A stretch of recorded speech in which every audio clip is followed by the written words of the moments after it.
I'm Cara and I'm a mountain bike rider. The bike I ride is the Haibike All Mountain 6, and I ride this bike because it's super fun, it keeps me out on the trails for longer, and it's really versatile.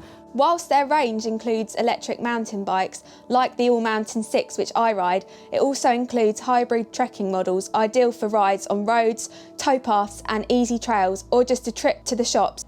Their prices start at £2,000, and all trekking models have a suspension fork and come with built-in lights and mud guards, so they can be ridden day and night and in all weathers.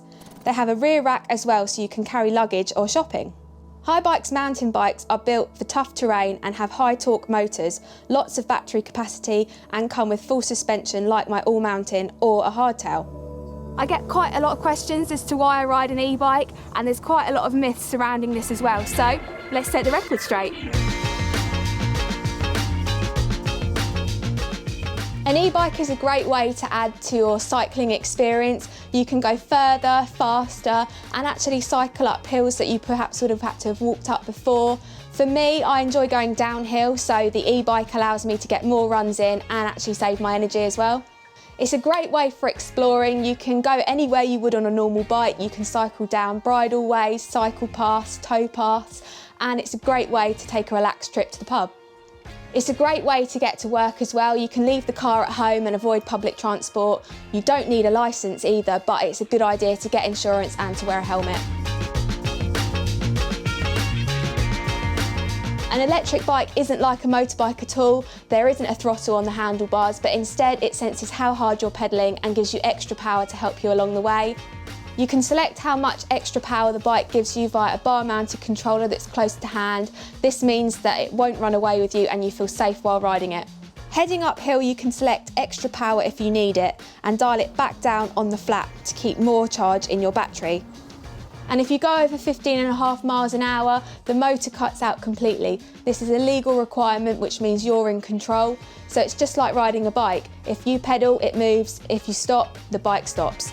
The motor is in the middle of the frame, where it's low down, so it makes an electric bike very stable. It's powered by a battery fixed to the frame or built into it, which is also nice and low, so it won't affect the bike's handling. And like normal bikes, electric bikes are really quiet, even when using full power to get up a hill. There's just a low whine from the motor, so you can enjoy the peace and quiet of the countryside.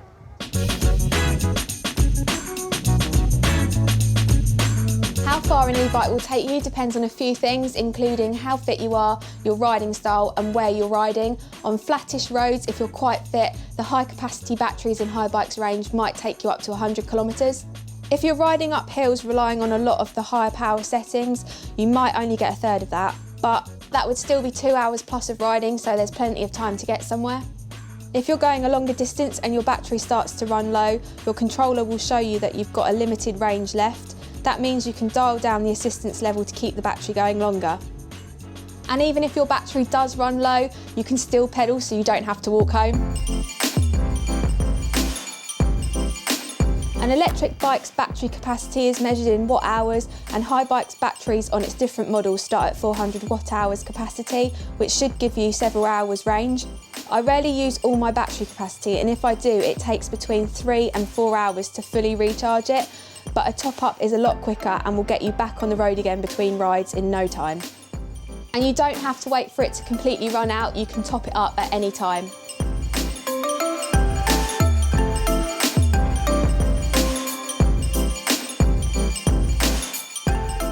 An electric bike is a few kilos heavier than a normal bike, as you've got the battery and the motor, but it's not so heavy that you can't move it around and lift it in and out of a van. In fact, it's no harder to pack and store than a normal bike.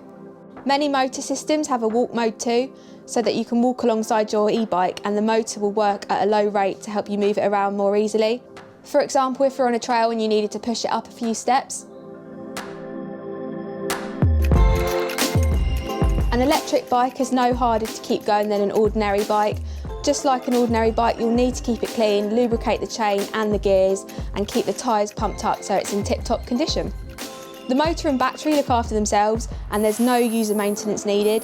The Yamaha motor and 600 watt-hour battery on the All Mountain 6 are bomb-proof and weatherproof, and just keep going. On most Haibike models, the battery is hidden in the frame, so it's out of the way. If you are worried about maintenance, most bike shops will be able to service your e-bike for you and replace worn parts. Haibike uses motor systems from well-known brands such as Bosch and Yamaha, as well as its own systems on some e-bikes. And a Haibike dealer will have the diagnostics to see how the system is working and make any adjustments needed during a service, including any software updates that are due.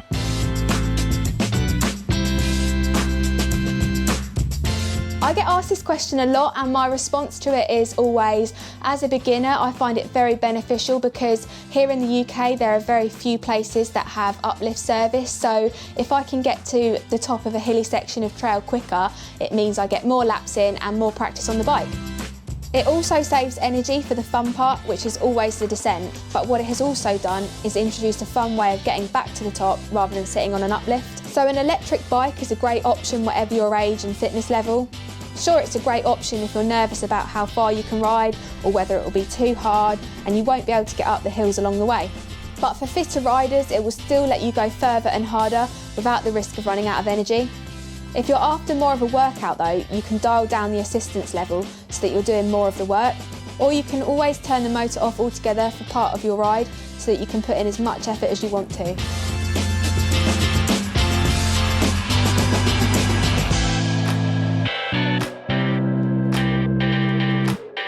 Electric bikes use lithium-ion batteries, which is tech that's been around for years. They work well and can be charged and discharged many times over. It's not like an electric car that needs to produce large bursts of power quickly, charge up rapidly if you're driving longer distances and not overheat.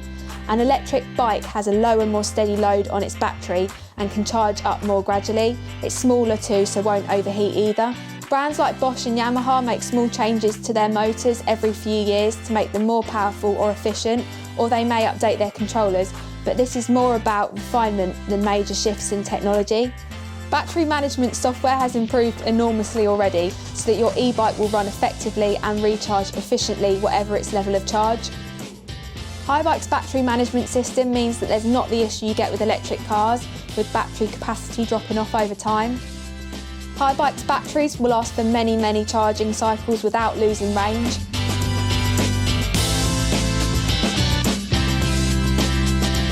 Who are you cheating on? You're not in a race, and if having an e-bike means you can get to places more easily and enjoyably, then what's the problem? If having an e-bike means you're cheating at having fun, then fine.